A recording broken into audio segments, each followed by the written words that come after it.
Grand Theft Auto V is a game so successful that its scale of achievement barely warrants mention. Not only was it the largest entertainment product launch in history, and still is at the time of writing, but it remains one of the most lucrative and retentive video games ever. It's hard not to see why. Grand Theft Auto was already an extremely popular brand, and the Rockstar name alone is enough to sell millions of copies, even if it's something as mundane as table tennis. And the time between the Ballad of Gay Tony and Grand Theft Auto V's release was long enough for excitement to reach fever pitch. But the success of Grand Theft Auto V, or more specifically its online component, has dragged the game down in the public eye. Arguments over how it's turned into a weird sandbox of sharply contrasting game modes and emphasis of selling shark cards over creating meaningful single-player content are much more prevalent, to the point that it's almost the default mindset. On one hand, the content placed in Grand Theft Auto Online has been mostly fun. As a racing-oriented player, I loved the Arena Wars and Stunt series, but on the other hand, Rockstar Games has a reputation for creating some of the best DLC in the industry. Undead Nightmare and the Ballad of Gay Tony in particular are highlighted as DLC that not only delivered a tone that contrasted the base game successfully, but arguably improved upon it. Vladivostok's dance-oriented playlist is my default gym music for a reason. But then it kind of hit me. Grand Theft Auto 4's base game was heavily flawed. On one hand, he had arguably the most well-rounded and tragic protagonists in the series, but on the other hand, the game world opened itself up for players, leading to two contradicting messages. Niko Bellic is filled with tragedy and is traumatized by the events of the Bosnian War, who then randomly shoots up a street at the player's behest, complete with a sometimes wacky physics system. The Ballad of Gay Tony was made in response to the tonal criticism the game received, indulging on drugs, music, and anything in between, which matched perfectly with the player actions. There were problems, but the tonal shift between the story progressing and the player meandering was less apparent. So it got me thinking. The DLC was made to respond to criticism. So in a hypothetical world where I was the creative director of Grand Theft Auto, what would I need to do to create DLC that achieves the same goals? Or to put it simply, what in Grand Theft Auto V's single player needs to be fixed? And to answer that, we need to take a look back on the story millions of us played through, and analyse its strengths and its weaknesses. It's time we remember Grand Theft Auto V's single player.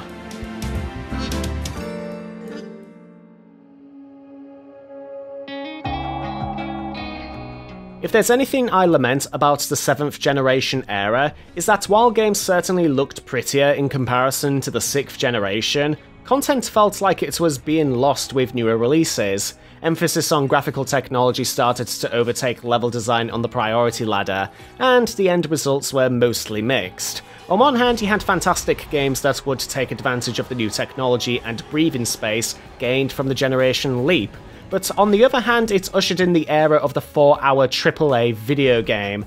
Games were getting shorter, which wasn't always bad, as games like Portal proved, but the actual content was being stripped to accommodate the graphics technology at best, and to accommodate the PlayStation 3's archaic architecture at worst.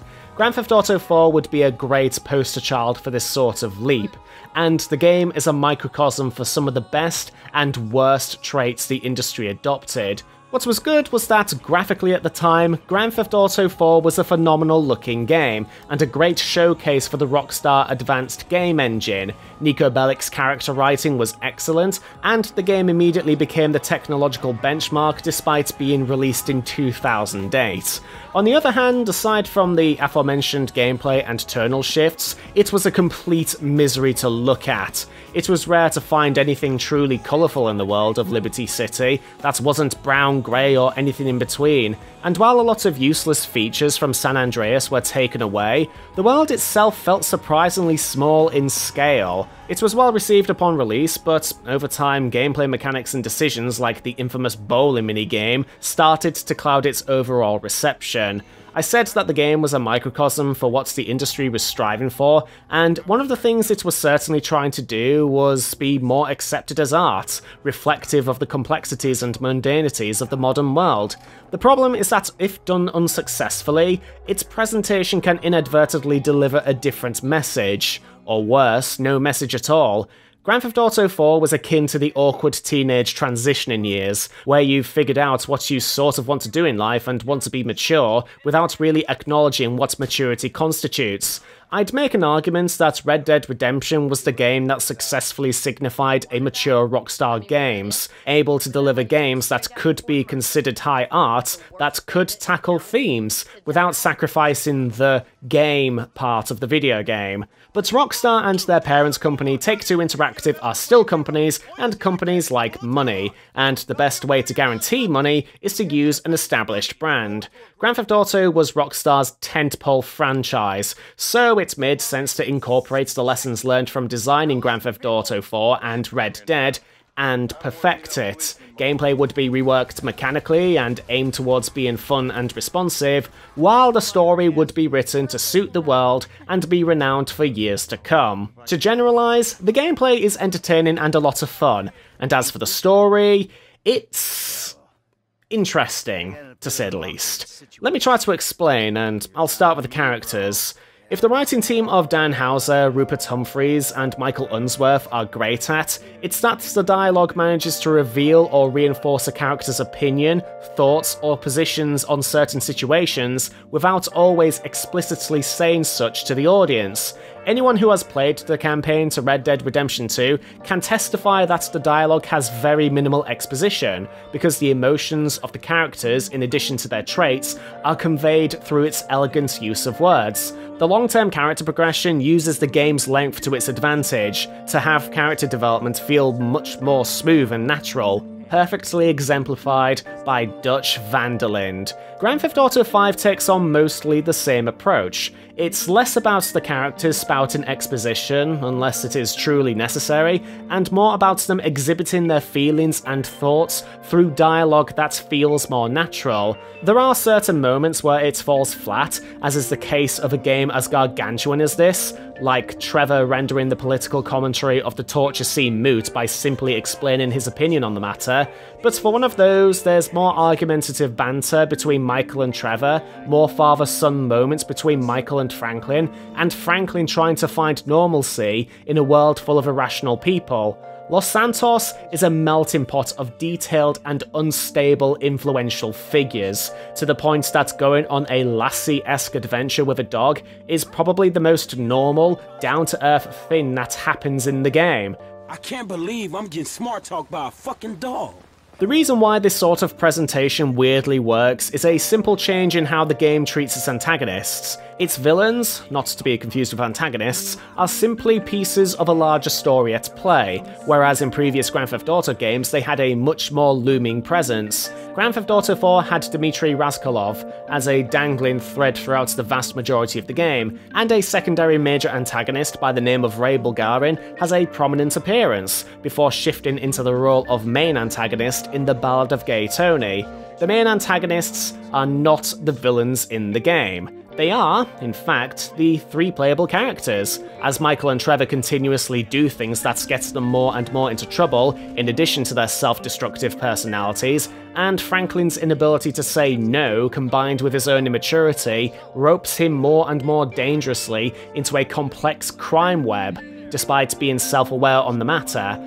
And what I like about these three characters, and what makes them distinct to previous playable characters in the series, is that each of them are caricatures of a Grand Theft Auto player, past and present, which makes connecting to at least one of these characters relatively easy for the player to do. First, there's Michael. Despite Grand Theft Auto 3 and onward being targeted and rated for an adult audience, a significant portion of the sales can be accurately attributed to children and teenagers who convinced their parents to buy the game because their friends in the playground also had it.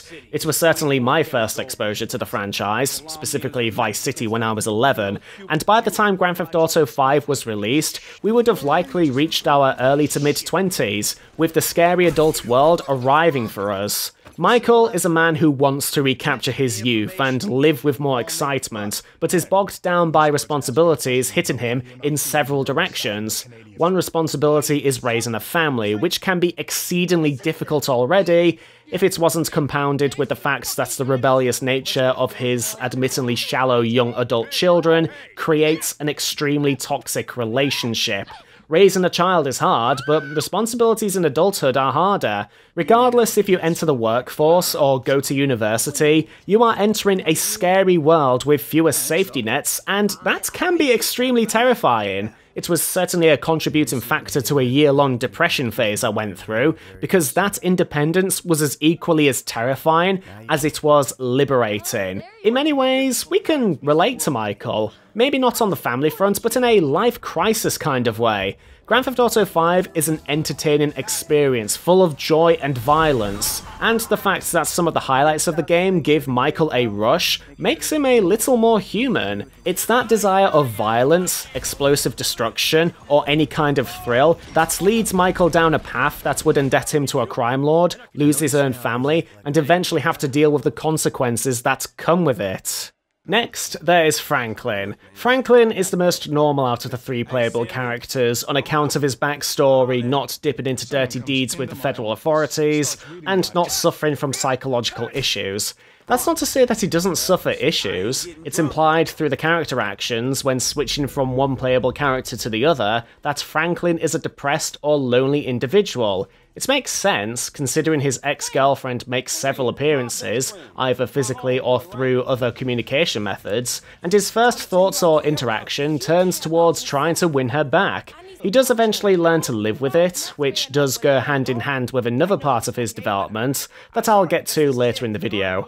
In terms of his role in the world, he is the most grounded, making or trying to make sense of the people talking to him and situations that unfold around him, and being the buffer zone between Michael and Trevor when the two fall out or just argue explosively. He has aspirations to move on from the criminal lifestyle and move on to something more honest, much to the constant amusement of Lamar and to the contention of others whose loyalty lies within the gangster culture.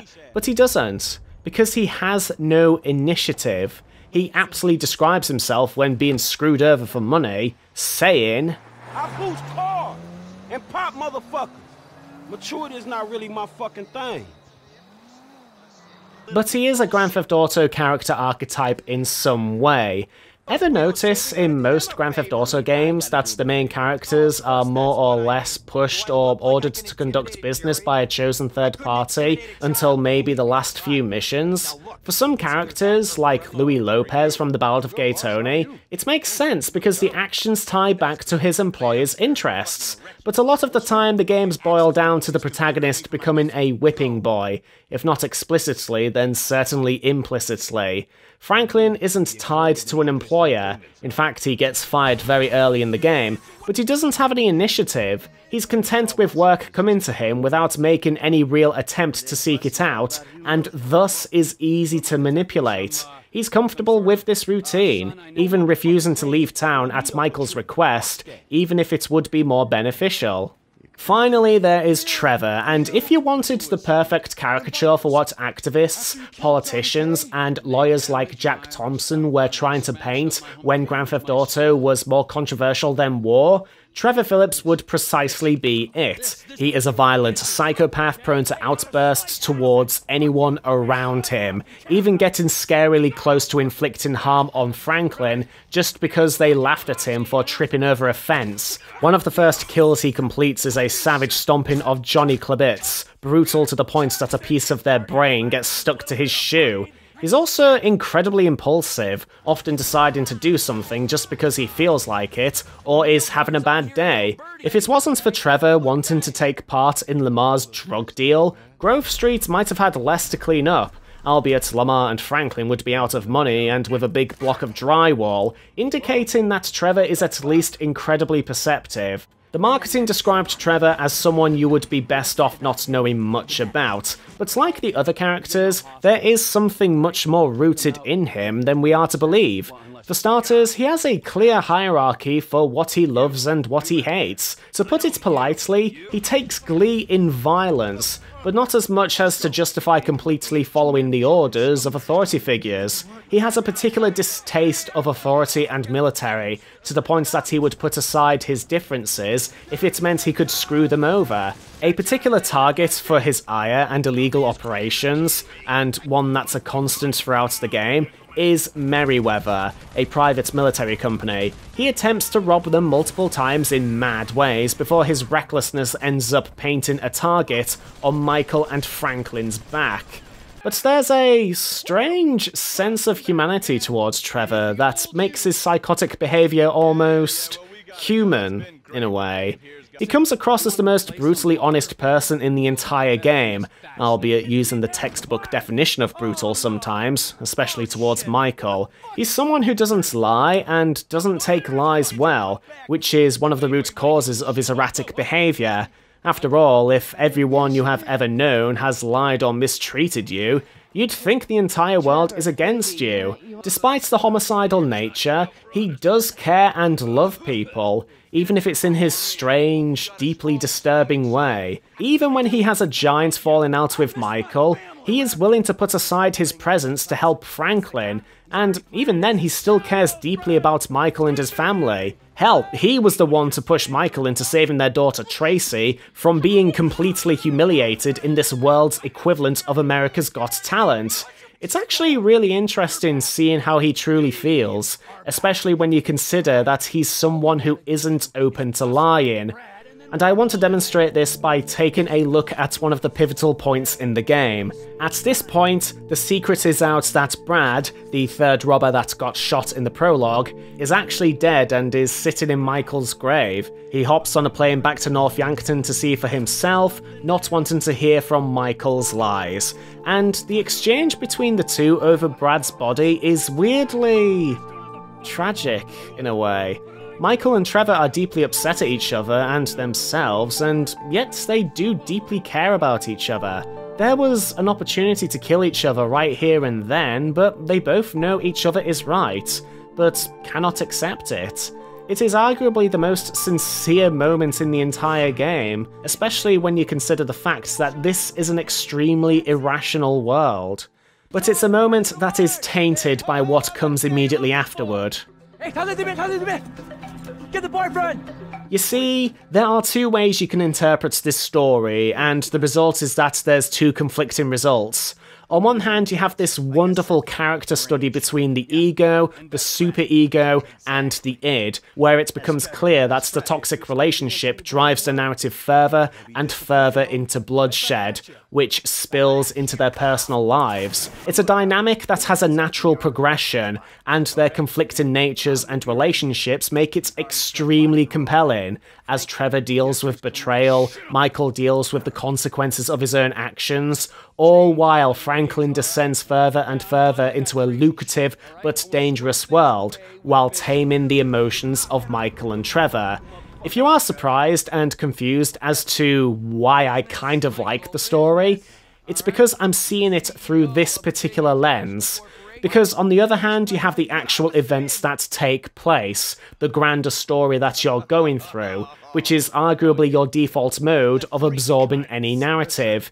In that regard, Grand Theft Auto 5 is a tonally confusing, sometimes meandering, anarchic mess that sometimes doesn't stick with established narrative rules, with the villains being some of the weakest in the entire franchise. Even then, there is still enjoyment to be found within.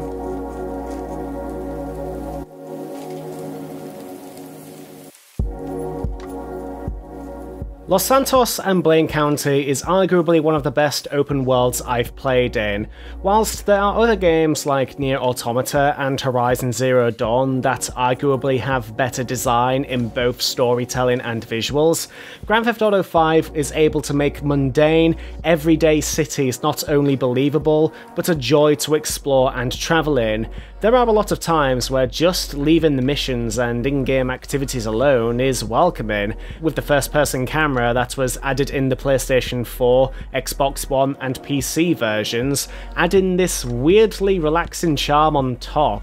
Los Santos is the perfect powder keg, a compelling world with some incredibly compelling characters. Los Santos is a good toy box on its own, but the people are what give Los Santos and Blaine County its vibe. Throughout the game, you'll encounter several characters who have at least one significant flaw that leads to some sort of downward spiral, thanks to the manipulation from everyone. Lamar, in comparison to others like Wade, Ron, and especially Michael's family, is weirdly the most likable side character out of the swath of them, despite being extremely trenched deep into gang culture, simply because he's the most complete out of everyone. He's the stereotypical gangbanger whose rigid respect of the hierarchy eventually leads to his many missteps throughout the game. He's naive and at times prejudiced, but there is a flip side to it. He is willing to assist Franklin with his ventures and is willing to stick by him when third parties try to cause tension between them. They bicker in the manner that only people who consider each other brothers bicker, and is willing to risk his life for Franklin, even before he truly knows what he's getting into. Your connection with the side characters entirely depends on how open you are to surface level caricatures, such as the aforementioned gangbanger and computer hacker Lester, who has a distaste for manipulative corporate culture. But some characters are difficult to get into, and I'm not talking about some of the cartoonish personalities that you see in side missions. Some major characters, like Steve Haines, are intentionally unlikable, as he is a representation of corrupt authority at its worst, to the point that literally everyone around him hates him. But it's difficult to take him seriously since his goalposts move towards a mired mess after his initial introduction, which makes him, being one of the many main antagonists, difficult to completely engage with. It's hard to really know what his deal is, to the point that I had to re-watch clips of my playthrough to understand his motivations, and in return, it makes the supposed big payoffs flaccid than it makes it out to be. That's kind of the big issue in this story. With the exception of the jewelry store and Union Depository heists, there doesn't seem to be a true climax with each arc, as arguably the best feature in the game, the heists, is drowned out by the interpersonal conflicts of our main characters. The first arc had a dynamic that the mission structure was designed around, with one layer focusing on the actual preparation, and the other focusing on the lives that Michael and Franklin are desperate to escape from, leading to this energetic payoff regardless of what approach you take. It's a shame, because Grand Theft Auto 5 avoids the trappings of earlier missions of previous games, where one mission would teach one mechanic and another would teach another, making replaying these games an initial slog. I replayed Grand Theft Auto Vice City in preparation, and the first 2 hours felt like a real drag, because of that approach to tutorializing. Grand Theft Auto 5 wastes no time in getting the core mechanics tutorialized, with the prologue mission having core shooting and movement mechanics, driving mechanics, and character switching covered by the time it ends. This change of attitude, from dreariness to more exciting action, can be contrasted with how the game treats the characters from Grand Theft Auto 4 with a relatively dismissive attitude. Significant characters like the United Liberty Paper Contact, Michelle, and Packy McCreary make appearances, with the latter becoming a heist member to reminisce about his time in Liberty City, but the game makes it clear that the characters of the past aren't going to get special treatment. I feel that the killing of Johnny Klebitz symbolises this best. This is a character that you've gotten to know, presuming that you've played The Lost and Damned, and is immediately stomped to death by an unstable dealer who has seen a ghost. Out with the down-to-earth approach, and in with the madness which Grand Theft Auto as a whole is remembered for. Having 3 playable characters that you can change at almost any time also changes how the mission and narrative works. While Grand Theft Auto never shied away from having at least 2 mission branches at the same time, Grand Theft Auto 5 has the unintended consequence of contributing to the confusing and unfocused narrative structure. You might find yourself having a hard time really understanding what started this particular journey in the first place, because you're switching between 3 different stories that'll have its unique set of missions. The missions are memorable in gameplay and presentation, but it makes some pivotal moments story-wise completely forgettable when you're trying to balance all these different stories and trying to remember them all. Towards the end, there's far more teaming up, which does make the narrative more memorable, but there is a risk that missions and plot plot threads can get lost in this delicate balancing act. I completely forgot about the grand shootout at the meth lab, because the Azteca scan do not make another appearance in the main story after this. In short, the middle portion of the game feels like there's 8 different plot threads that don't comfortably weave together. The second arc, where Trevor is firmly introduced, is one of the most poorly thought out arcs I've come across. It starts good with Trevor settling in, reintroducing himself to Michael, the consequences of his return, and his big planned heist that eventually drags Franklin further into a toxic friendship. But the events of what should be a major focus, namely the heist, instead turns into what feels like a mandatory side activity, as it plays second fiddle to the 3 protagonists becoming puppets to the FIB. That thread includes grappling down a rival agency's building to kidnap someone, the infamous torture scene, and its own heist that becomes the gateway to the following act. In my playthrough, that particular heist was initiated immediately after completing Trevor's heist, and the score for that one was made void immediately and has little to no long-term consequences. It introduces us to Merryweather Security as a hostile faction, sure, but Trevor continues agonizing the company after the heist, which gives the entire setup a padding vibe to it. Really, if you pay attention more towards the interactions with the characters and the chapters as a single unit, and not part of a larger plot, you might find more satisfaction at certain points. The reason why the missions each feel different from each other than the general layout, is that it tells you something about their characters in a way that other missions don't display. Take the mission where Trevor, Franklin, and Lamar get into a shootout, due to Trevor quickly figuring out that the block of drugs was actually a hunk of drywall. The long-term consequences are that Trevor gets connected to Lamar, but the events themselves show character. It shows Trevor as extremely perceptive, Lamar's loyalty to his gang being easily manipulated, and Franklin cementing his skepticism for the gang-banging way of life that he's continuously pressured to dip his toes back into. Looking at the narrative this way is best, because the story itself is a mess that is incredibly easy to nitpick. The level design itself feels like it was bullet point planned without taking in rational logic. Gameplay on a mechanical level is quite fun, and my biggest complaint boils down to how digital input during driving makes it impossible to control, meaning that on foot I would be using a mouse and keyboard before switching to a controller whenever I got into a vehicle. The missions are well designed on a mechanical level, but adding in logic kind of breaks the flow. There's a mission where you have to steal 2 cars for Devin Weston that perfectly exemplifies this. You first play as Franklin, drive a fast car to the 2 targets, before Franklin challenges them to a race. He keeps up with them, before Michael and Trevor pose as the police and chases the 3 of them around the outer rims of the entire map. The cars eventually pull over, Michael and Trevor steal the cars, and our 3 protagonists deliver the vehicles. It's a fun mission, but the issue is quite simple. Why pose as cops? Why not steal the vehicles at the gas station? It's not like these kids call the cops or call for help when their vehicles are stolen. It's not like Devin Weston nullifies the job because the police are involved, since you brush with the law at least twice to complete his order.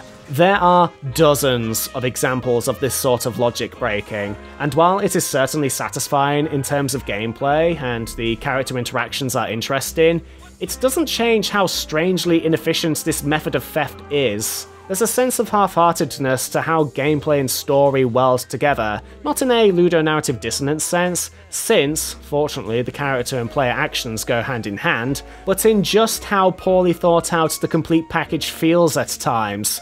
This weird duality, a road that is compelling and a parallel road that is baffling, is a running theme throughout the game, and unfortunately that includes the world itself. I've given praise to the world itself in terms of atmosphere, but some of the world building and systems within showcase a clumsy, almost low-effort approach to design and development. I could go on as to how immature the corporate branding is, since it's most certainly not satire and doesn't say anything about the brands or industries. Although Weasel News is the closest you get to achieving such a status. No, instead I want to provide an example of the underlining, unfortunate, low effort that went into the systems themselves, by showcasing you this scenario. There was a gunman shooting at the cops near a safe house, and being the curious kind, I decided to seek it out.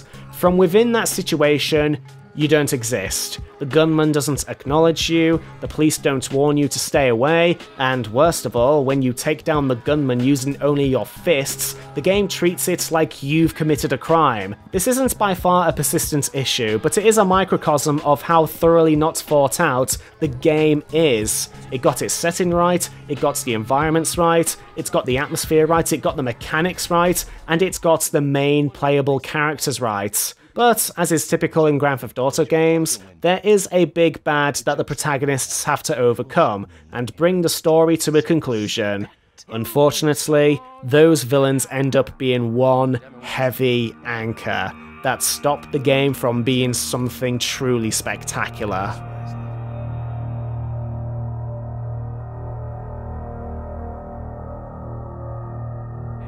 Franklin being the one to decide which path the characters take is fitting. He is the most normal out of the trio, and he's the element that keeps the events and characters grounded in reality. The big score has Michael and Trevor arguing and moaning, whereas Franklin has to remind them that they just completed likely the biggest heist on American soil. Aside from Michael and Trevor's own restraint, Franklin is the one keeping the peace and is capable of separating the irrational from the more grounded excuses. He goes against Trevor's actions to rescue Michael, while also assisting him in hunting down the remaining O'Neill brothers. Franklin is good with both Trevor and Michael throughout the game, and even in more disagreeable situations, is able to keep their friendship intact. It's here, at the end of the line, where he does take the initiative, and he realises that he's being made as a pawn with only vague promises as a reward. In addition to realising who is truly important to him, he is forced to make a choice: kill Trevor, kill Michael, or do something Devin Weston calls really stupid. And should you choose the Death Wish option, our three troubled protagonists opt to eliminate those whom have been causing them so much trouble. First, you have the billionaire Devin Weston, who screwed Franklin and Trevor out of money from a job before sending Merryweather mercenaries to try and kill Michael and his family at their house. Next, you have Steve Haines, who wants to hush Michael and Trevor, more the latter, to ensure his corruption doesn't ruin him.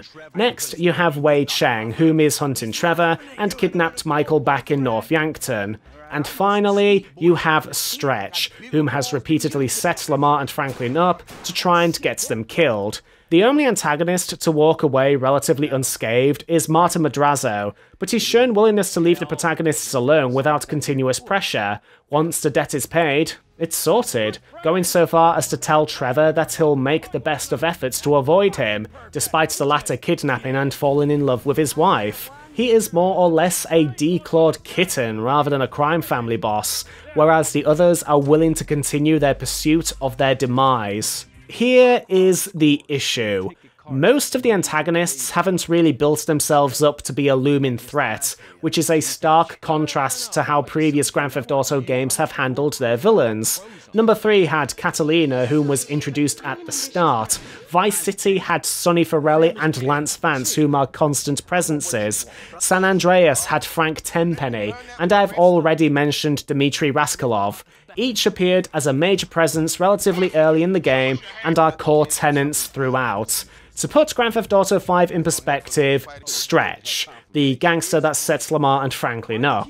With the exception of the mission where you kill him, he appears only once. One mission towards the beginning of the game, and is only mentioned by other characters in passing afterwards. You have to seek out interaction with him to get a mere sliver of presence through optional phone calls. We barely know anything about him, and I don't even remember what he looked like. Michael shooting him when he's talking with the ballers was like taking pot shots at shooting gallery ducks. He just blended in too much, and there was no cutscene highlighting him or making him look like a big deal.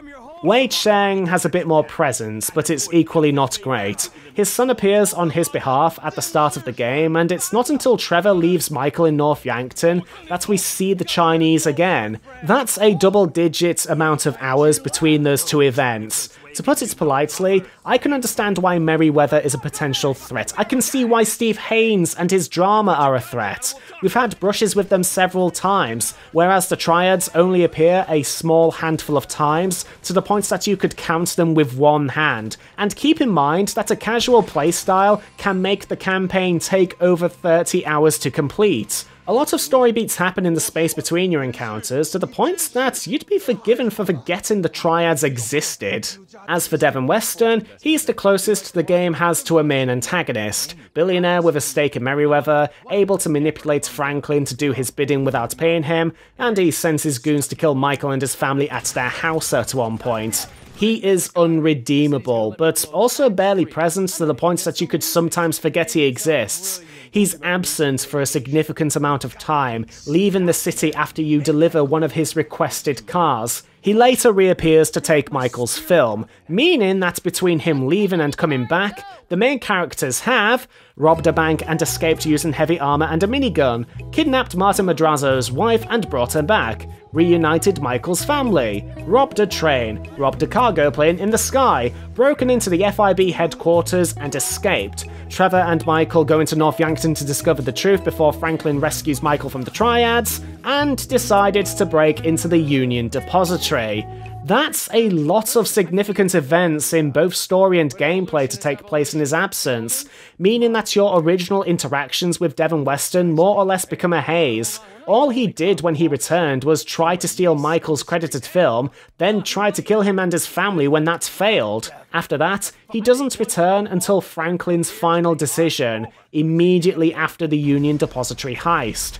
He is a backseat bad guy. This is why the ending is a mixed bag and the perfect microcosm of what is right and wrong with the game. The gameplay is exciting and varied, the music is excellent, and the character writing and performances are outstanding, especially when you consider that the voice actor of Franklin has never performed a major acting role before. But the general narrative throughout doesn't hold up well to even the slightest bit of scrutiny, and thus it is relatively easy to nitpick. The final closing moments can be interpreted in two different ways, depending on how you absorb the narrative. Taking it as a character study, the three protagonists have finally defeated their self-destructive behaviour by eliminating the loose ends that would either drag them back into trouble, or would try to ensure they wouldn't last long in this world. A dysfunctional but working relationship is solidified without any ounce of antagonism, and each of them go on to live comfortable lives with relative safety thanks to the revenue generated from their heists. But on the other hand, if you take in the narrative as is, it's just three guys finally learning to get along by disposing a series of characters who are forgettable and mostly completely dispensable. And unfortunately, that mixed opinion was what came out of the audience when they finally had a chance to play and absorb the narrative.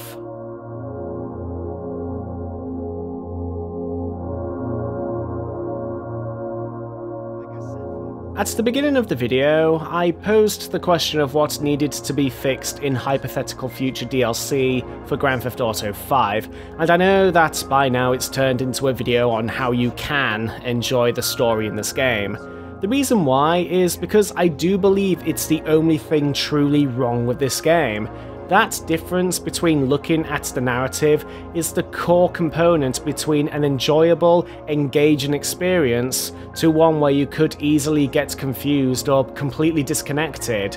That failure to establish that the story is better consumed as a character study is the death knell, because everything else is firing on all cylinders. Aside from the AI and immature branding, the world design is absorbing in all the right ways. The playable characters are wonderfully well-rounded, and their performances are some of the best the industry has to offer, especially Stephen Ogg as Trevor. The mission design in terms of gameplay is excellent, thanks to a combination of individual unique design and a fantastic music score, and the gameplay is polished to a mirror shine.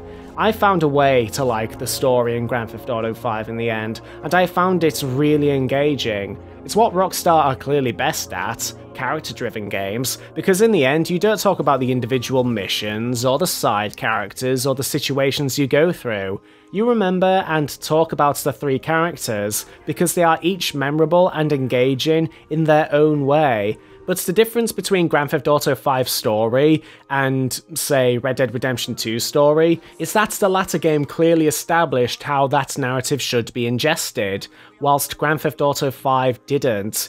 If you can take in the narrative this way, replaying the game is actually a real treat and is still one of the most enjoyable games to come out in a long time.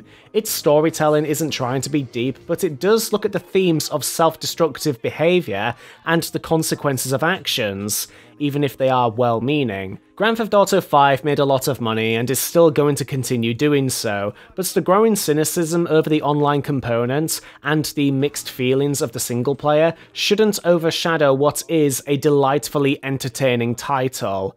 I enjoyed Grand Theft Auto 5 immensely. I grew to like these characters through their misfortunes, I laughed at their absurdity, and I felt sad when the game's heart shows. Does that put me in the minority? Sure, and I understand why people might not enjoy the story, but if you're willing to replay the near 30-hour journey, you might end up enjoying the narrative a lot more when it's about the playable characters rather than the events surrounding them. In the meantime, take a relaxing drive around the city and turn on the radio, because those quiet and reflective moments allow you to appreciate the work that Rockstar North has done.